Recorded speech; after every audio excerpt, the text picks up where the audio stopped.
Welcome al podcast de Palante Nonprofits. I'm your host, Andrea Ortega, y estoy super excited to dive into the world of nonprofits. Hi, everybody, and welcome to the Palante Nonprofits podcast. I'm your host, Dr. Ortega, and something that I'm doing differently in season 2 is I am working with a little bit more nonprofits and talking with founders and leaders, and that's my favorite part because it's like firsthand experience about someone going through, whether you're thinking about starting a nonprofit or maybe you serve on the board of one, or maybe you're already running one, and it's good to kind of feel that validation about all the wins and the struggles and the lessons learned along the way. I'm here with Daniel, and he's the president of Broreavement. I actually learned about Daniel because he was on a talk with Mujeres in Marketing, which I don't know if you know, Daniel, actually, and my listeners, I serve on the board.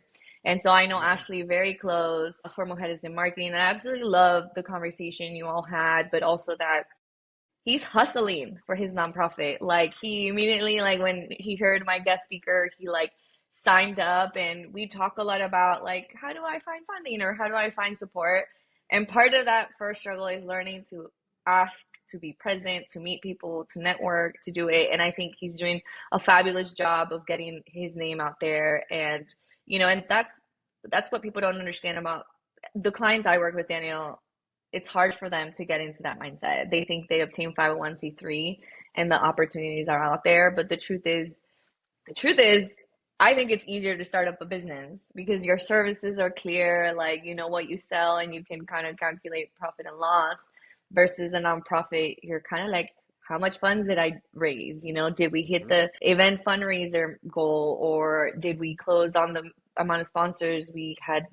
So I actually think it's harder to start a nonprofit, but so many people, I don't know if you heard that when you decided to do this. So definitely excited to get to know you more. Can you tell me a little bit more about your background professionally and where you are in the nonprofit journey? So my name is Daniel, and I actually come from a retail background. I managed a retail pharmacy for 19, 20 years. Just going through that journey as far as dealing with people and customer service all of the time kind of prepared me for the nonprofit journey.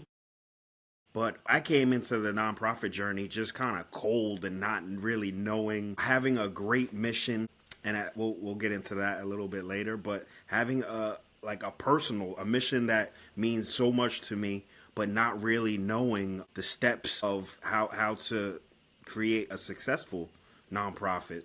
So I've kind of been just learning on the run, using the skills that I've learned from my retail background to just follow my passion and make this thing as big as possible. Yeah, thank you so much for sharing. And, I'm going to ask the question, and it probably ties back. Well, let me just ask the question. So, Daniel, take us back to the beginning about what inspired you to start Bereavement. And what I was actually going to ask is tell us a little bit about the mission, but feel free to put it in that story. And, as you walk through your journey, I'd love to know the challenges, man. I think if more people kind of were realistic about starting a nonprofit, then people might actually look for alternatives, right? Maybe partnering with an organization that already exists or bringing those talents there. But aside from that, you have an amazing name and mission, and I think there's definitely a need for bereavement. So tell me about what inspired you and those challenges. So 16 years ago, my wife Medina passed away. So 10 years before that, she was in and out of the hospital. She had a blood disease, an unknown blood disease. So she suffered a lot. My kids and I, were present during that whole journey with her. And after she passed away, we were left with a lot of grief. So me, as being the single parent now, I was trying to help them with their grief and dealing with my grief at the same time. And that led me on a very interesting journey. I struggled with that. Men are kind of taught to man up, kind of deal with and help everyone else without helping yourself, kind of just burying my emotions. So it kind of led me to very unhealthy coping skills, drinking, smoking, not being able to express my emotions. Until one day I was literally in an Uber, just telling my story to the young lady, and she was like, "Wow, you have a very interesting story. Have you ever thought about writing it down? Maybe start journaling and blogging, and maybe you could help someone with your story." So I was like, let's see. So I started doing that. I would just pop up in the morning, whatever was on my mind, I would just write it down. Eventually, I showed it to a bunch of my friends. Coming out of COVID, everybody had the group chats with all their friends on it. So I showed it to about 15 of my friends, and out of those 15, one responded and was like, "Wow, it's very deep. Like I like it. Keep on going." I think the other 14, just being men, not knowing how to react to it. Like they love me, but they didn't even know how to feel about what I was putting on paper. So just having that one person kind of just inspired me, and I was like, wow, I could probably help people, just by telling my story. And from there, I just kept on writing, kept on journaling, and eventually it turned into me starting a nonprofit and saying, wow, like just telling my story would and could help people. Well, first of all, very sorry for your loss. I think, and grief, I've been very privileged that I've only had someone close to me pass away. And it was, I think, that particular situation, they had been suffering from cancer for a long time, and there's comes a point where you're like, they're at peace. But being, having children who depend on their mother and navigating that, and then also like, you're a man. You have these stereotypes around how you need to handle that and step up and be a man, and or whatever kind of journey we go through because of the way society kind of shapes that in us. But um I was just doing another episode where we talked about how like we don't grow up thinking we're going to open a nonprofit. A lot of these missions are shaped by experiences or things that we go through that kind of motivate this. Kudos to you. I'm sure you get this a lot, but I think your wife would be very proud of how you're helping others. And at the end of the day, sometimes that's the only thing that helps us move forward, right? How can we turn that into something that makes a bigger impact? And build community from people who have gone through what you did, right? Because Exactly. that's what life is really all about. And going through just dealing with like a lot of the men that I've been helping, just us being all in the room together talking, it's healing for me every day. Just being around that, it heals me a little bit every day. And I think the work that we're doing is just very important. Grief, and Yeah. especially with grief and men of color, these spaces don't exist. I'm starting to feel that, yeah, she would be very proud of me. Like, and it keeps me going. I wake up and go to sleep with this thing on my mind every day. So the passion is definitely there. Oh, I love that because yeah, sometimes the idea just eats at us, and that's when we kind of feel like we really got to do this, and even if it fails, then you're gonna learn a lot of along the way. And a lot of founders also, it looks like you didn't really jump at it, but like I'm sure there was a lot for you to learn. So could you share with our listeners what's something that you wish someone had told you before you started? I wish someone had told me that passion alone isn't gonna pay the bills. You kind of have to balance the passion and the strategy, being able to keep the business sustainable. Like the bills have to get paid. So how do you do that? How do you turn your mission into like programming and being able to pitch it to companies, you know because what we're doing, there's not too many businesses that are doing what we're doing, but how do we turn that into a profitable business, because the bills have to get paid. Oh my God. I hope my listeners don't think I'm a broken record because, yes, I am such a huge advocate. And in my previous podcast, I was talking about how, like, I went into debt running my own nonprofit because you just keep fueling it because you don't put these kind of systems in place in terms of like a board that gives or, like, where do you even start to fundraise? Is grants the right way? And there are people who start a nonprofit and solely rely on grants. And to be honest, like, that's also failing, like that you can't put Brother. all of your money, yeah, especially with where we are now. And, one of the things that I will say that I wish I could back this up with data and maybe I need to look into it, but over 50% of nonprofits that open close within their first 5 years. And the organizations I've worked with that still exist past that time are doing what you're doing. They're building a brand. They're getting out there. They're thinking about the funds because you cannot fuel this with just passion.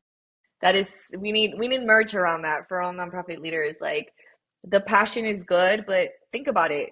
You can give to other orgs who are already feeding the homeless or who are already working with children, or like you can probably feel your passion by just taking time out of your month and tend funeral homes and help you. There's other ways you could do it, but like you're trying to do a bigger movement, and these are the kind of things you need to do, like show up for the organization and think about the systems that you're building. And tell me a little bit about fundraising.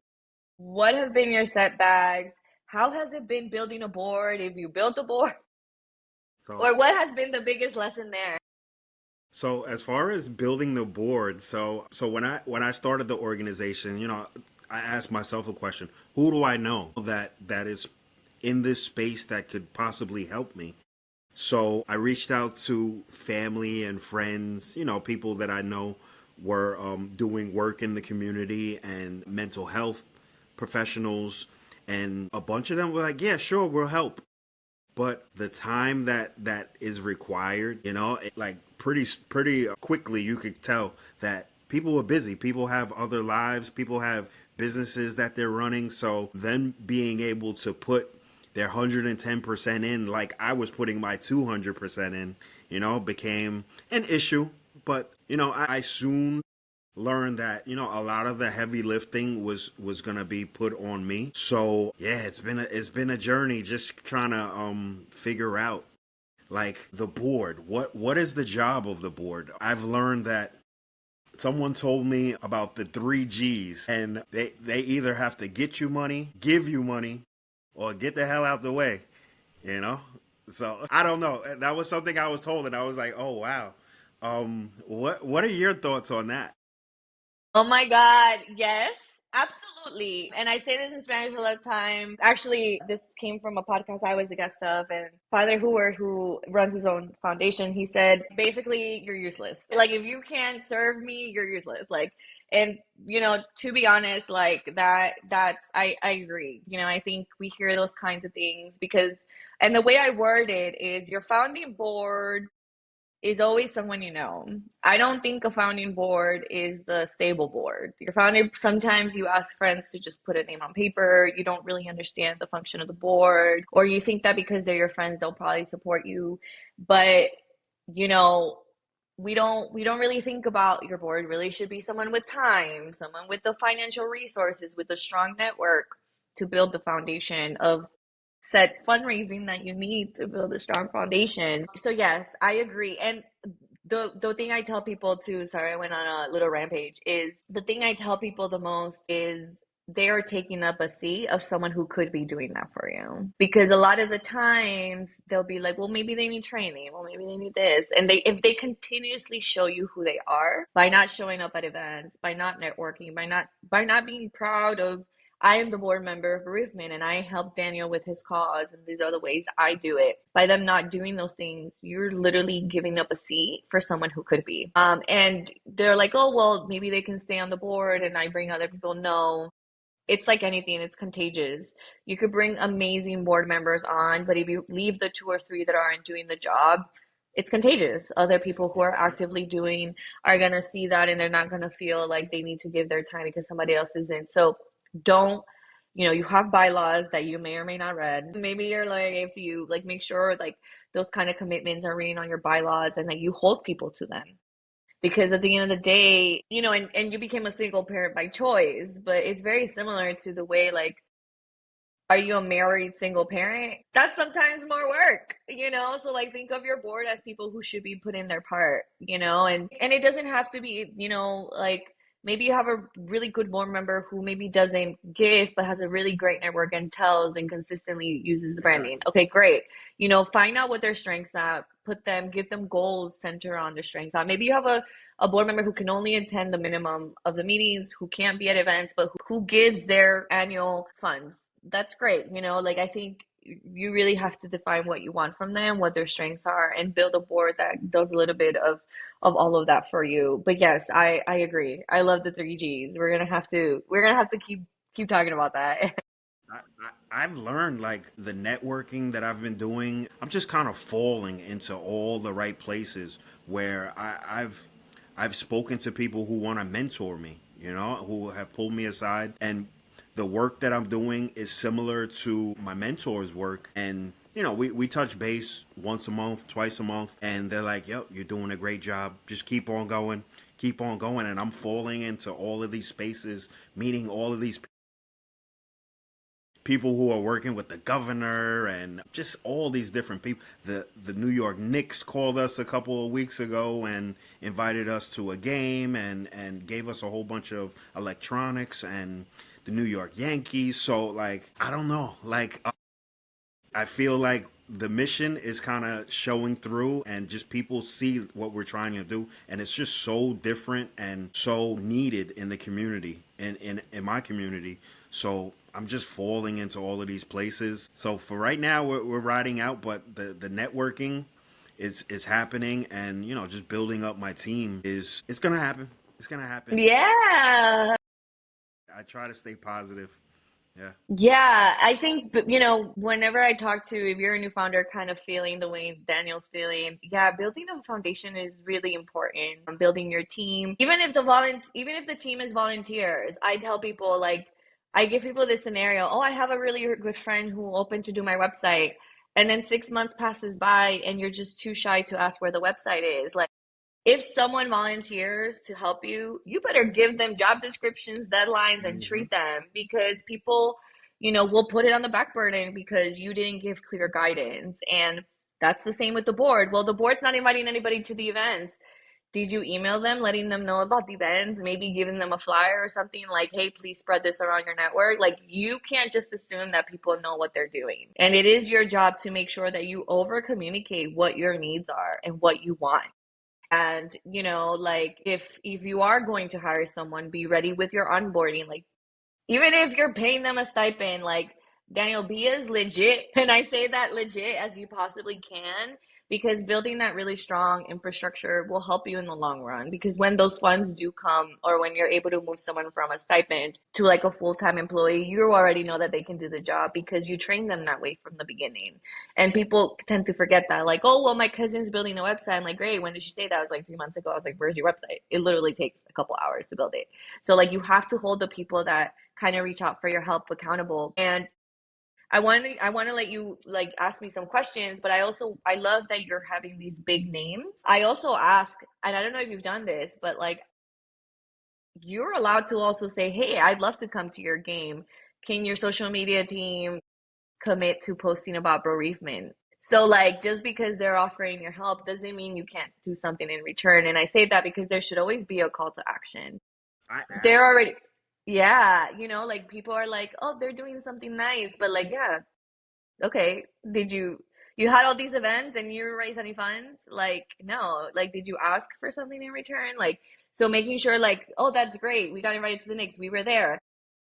Can we make sure we get a post and you tag us as collaborators? Like, that's the only thing I ask when collaborating with big brands, because it's important that they redirect to people and how they can give. Sorry, you were gonna say you did that? I do that. And just being on this podcast, I did not picture myself doing this, 5 years ago, 4 years ago. This was not something it wasn't me. It wasn't in my personality to kind of put all my business out there, and, but I'm learning, like, being vulnerable and just asking, like, what we're doing is something positive, is something for the community. So I'm starting to feel like, why would I feel shy about asking? It's not just for me, it's for everybody that I'm asking for. And what we're trying to do with our mission is very important to getting us as men healthy. So I'm putting myself out there, showing up to these podcasts and just talking and expressing myself and being vulnerable. Vulnerability is a strength. I'm learning day by day, like, just putting yourself out there and learning how to just be open to different things and learning. It's important to being a full human being. Yeah, I love that. And I love that you see that you're not asking for you, you're asking for what you represent. That's a really big part of the worst thing they can do is say no. And honestly, I've Exactly. learned that a lot of the times if they say no, then a couple months they might be like, oh, I remember this person asked me, could we host them as our fundraiser charity for work? Like you never like those relationships or those kind of like wins don't have to happen at the moment. You might be building them for something bigger and you just don't see it yet. So yeah, before we kind of close off, hmm do you have any more questions for me? And if you do, go ahead. Yeah, let me know, Daniel. Okay, I have a question. What is one piece of advice, most important piece of advice that you would give to a person starting a nonprofit today? What would it be? I would tell them a couple of basic things. You need at least 5 grand to start it. That money may come out of your pocket if you don't build a strong board willing to commit. When you pick those 3 board members, don't just put them on an IRS paper, the 1023. Make sure that those 3 members will give you at least a year of splitting those 5,000 or or commit to like the networking, attending a chamber. Like you can definitely, do that because to me, building the board is what's gonna help you decide if you can take it. Otherwise, you become this like solo founder, and that's a lot of pressure and that's a lot to fall on. And be strategic about everything you do, whether you're attending something, whether you're sending an email, making a connection, commenting. Try to have a call to action. If it's you can write a lot of your things like, hey, you can donate here, and I'm gonna make sure you tell our listeners where they can donate to bereavement because that's really important about the work you do. Um, yeah, you have to, if it's not like volunteer, like, hey, if you can't give any money, I understand. Can you volunteer at our next event? So like be ready. It can become very salesy, but as long as you stay true to the mission, they'll very quickly see that this is something worth either investing time and effort. But yeah, I hate when I hear founders like, I've put in so much of my own money, I'm the only one doing this, and like I'm the only one this, and it just comes from setting those expectations. Like, hey, I'm starting this. I love that you said you'll back me up. What does that mean? Like, you'll answer my call crying at night when I don't know what I'm doing, or will you at least give $500, whether it's over a period of time, to help fund this mission? Or will you at least promise to attend to networking events on behalf of bereavement?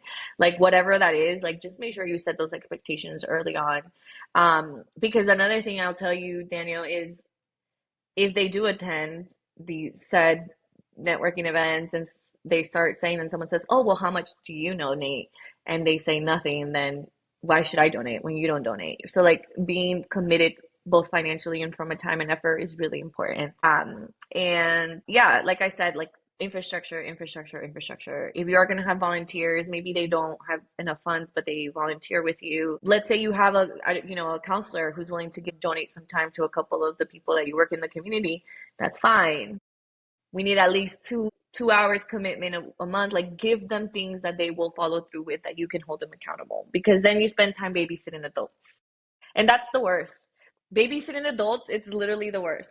What I'm learning is that when you start out, of course, you want to surround yourself with your friends and family. They kind of may be like in the middle. Oh, do I believe in this mission?